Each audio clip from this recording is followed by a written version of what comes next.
দেশের স্বার্থ সুরক্ষিত করে পররাষ্ট্রনীতি পরিচালনা করা হবে বলে জানালেন পররাষ্ট্রমন্ত্রী ডক্টর খলিলুর রহমান। তিনি বলেন, জাতীয় মর্যাদা, পারস্পরিক স্বার্থ ও দেশের সার্বভৌমত্ব রক্ষা করে কাজ করবে সরকার। বুধবার সচিবালয়ে সাংবাদিকদের তিনি বলেন, রাষ্ট্রপতি জিয়াউর রহমানের পররাষ্ট্রনীতিতে ফেরত যাবে সরকার।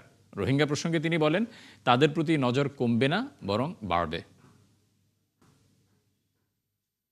আমরা আমাদের পররাষ্ট্র কর্মকাণ্ডে আমাদের জাতীয় স্বার্থ পাই পাই করে বুঝে নেব। এই ব্যাপারে this is our red line. মরহুম রাষ্ট্রপতি জিয়াউর রহমান সাহেবের ফরেন পলিসি ফেরত যাচ্ছে। ইন্টারিম গভর্নমেন্টে আমরা সেটাই চেষ্টা করেছি। তার তিনটা অত্যন্ত সাহসী পদক্ষেপের কথা আমার মনে পড়ে।